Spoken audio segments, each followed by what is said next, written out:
Here's what you need to know on your DJ controller to get started mixing. This is deck 1 and this is deck 2. In the center, we have our mixer. On the decks, we have play, pause.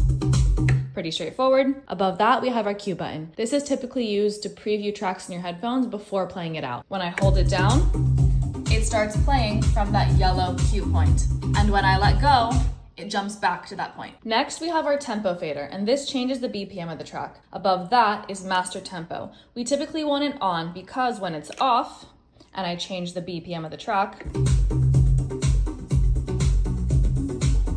hear how the pitch started to bend? Master tempo on will lock that pitch in place, so that way when I change the BPM, we're only changing the tempo and that pitch doesn't change. This is our jog wheel. Using the top of it is how we can scrub through a track and how we can do a backspin. The top of it is a touch, so when I touch it, it pauses. Something to be mindful of while we're beat matching. The outside of the jog wheel is how we nudge the track, either slowing it down or catching it up to the beat.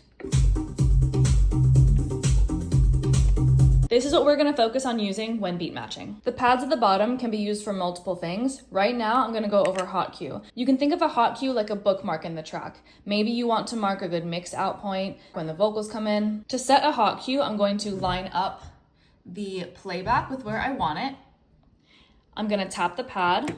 And boom, it created that green hot cue labeled A. In Rekordbox, I can right click on that hot cue, I can change the color, I can delete it right here. I can also delete it on the decks by holding down shift and tapping that hot cue pad. Also, when I tap that hot cue, the track starts playing from that point. Everything on this deck is the exact same on the other side. We're gonna go over the mixer in part 2, so follow for more.